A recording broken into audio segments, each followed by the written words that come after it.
They are an unlikely bunch who literally came out of nowhere, a group of 5 regular guys that one day ditched their daily routine for one that would lead to the big time. At first, all we really wanted to do was sell a few markers. The next thing we knew, we had a phenomenon on our hands. Together, they developed an infectious R&B beat with pop sensibility that rocketed to the top of the charts and captured the hearts and imaginations of throngs of fans. Now, the unbelievable truth and the riveting reality behind the Bellwood Boys, behind the music.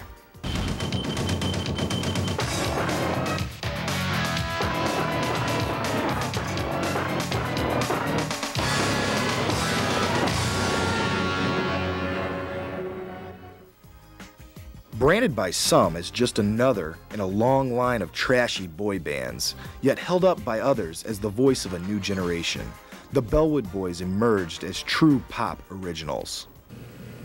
There really was nothing else like the Bellwood Boys.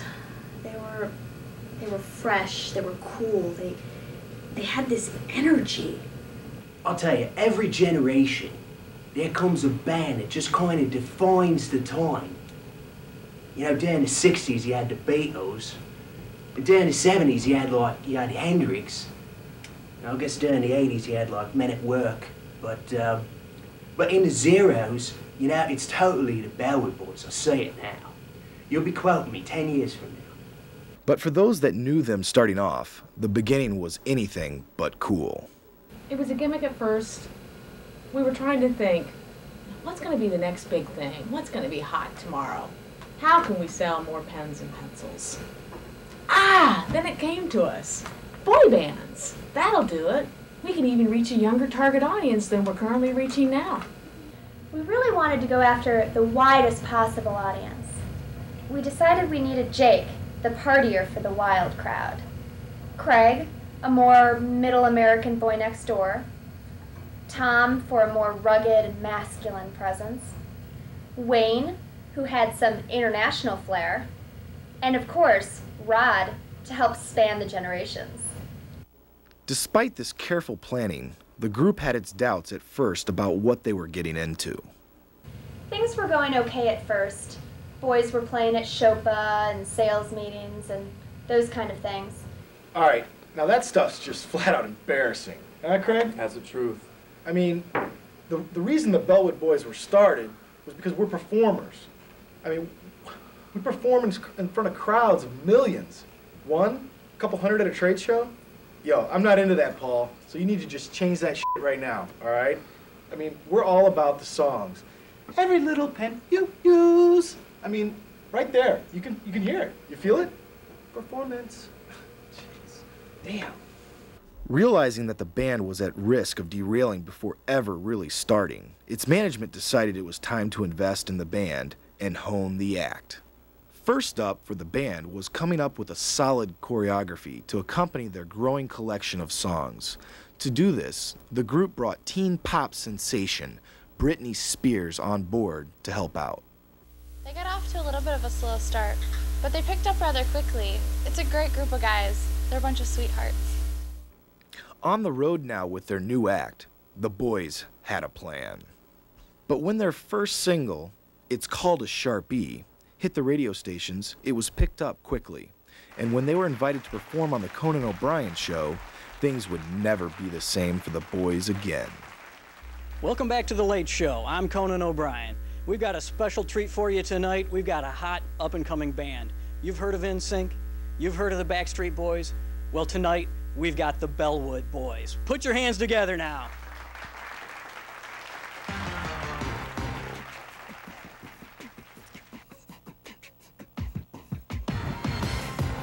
Ooh, yeah. You might been hurt when your pen won't dry. You've seen them all smear and go. Ooh, oh. I remember you told me that Avery Dennison was all that you try. Maybe that's why. Teenagers adopted the anthem to permanent marking all across the country. Soon, they were playing to packed houses in the world's largest venues. Dude, after that show, we went like from 0 to 100 almost instantaneously. But I must say, we did nail that performance. After arranging late-night TV for the Bellwood Boys, I just couldn't believe the response that we got. I've got Rolling Stone calling us, Spin, Chicago Tribune, New York Times. It's just unbelievable. So soon we started to capitalize on this thing that we had created, and it was huge. It was a phenomenon. And the best part of all was that we didn't have to pay anything because it was already ours. And believe me, there was plenty of opportunities for licensing. Members of the band became overnight icons, and a hungry press had to be fed. We were swamped with fans, and the press as well. We lost every bit of our private lives, but it was worth it. It really was. I was asked to work on the Bellwood Boys toy line. This is our new Tom doll. Never in a million years did I really think I'd have to approve of Tom's physique, and we did have to take a few liberties. But I think he turned out pretty good. Sales are through the roof. We're really excited. With the PR and the merchandising machine now running at full steam, the boys are currently back in the studio working on a new album and preparing for a worldwide tour this summer. And with Polymer Records recently signing the group to a staggering $150 million deal for rights to the group's next 4 albums, the world is the Bellwood Boys' oyster. Yeah, you know, the critics, they've been slamming us from the beginning. You know, they accused us of being sellouts, of being in this whole thing for the almighty dollar. But, you know, our fans have been with us from the beginning, and those people that know us know that we're really in this for 2 reasons. One would be the friendships. You know, we were friends long before we became the musical icons you have here today. But we've grown a little closer over the years and through this whole journey we've been on. But I think secondly, and maybe even most importantly, you know, the Bellwood Boys are all about a passion. And that's a deep-seated passion that each of us has for pens. It's a passion for pens and various other writing instruments. Isn't that right? You know what, Craig? That stuff's smooth. Real smooth. Ooh, yeah. You might been hurt when your pen won't dry. You've seen them all smear and go. Ooh, oh. I remember you told me that Avery Dennison was all that you try. Maybe that's why every single pen you use never seems to work for you. You don't want to write it again. Your wit's at its end. If you want to finally mark it permanently, guess what? Guess what? It's called a Sharpie. There ain't no surface it can't write on, you know, no matter what your taste. You're just too blind to see. But in the end, you know it's called a Sharpie and you can't deny. So baby, that's why every single pen you use never seems to work for you. You don't want to write it again. Your wit's at its end. If you want to finally mark it permanently, guess what? Guess what? It's called a Sharpie.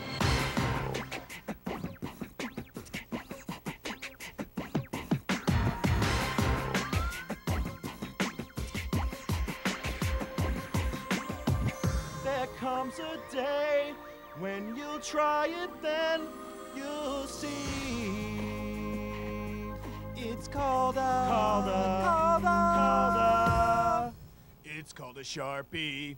red, black, and blue, and green and yellow too. Don't want to lose it. Fits in your pocket when finally you choose your pen. Guess what? Guess what? It's called a Sharp. Every single pen you use never seems to work for you. You don't want to write it again. Your wit's at its end. If you want to finally mark it permanently. Guess what? Guess what? It's called a Sharp. Every single pen you use never seems to work for you.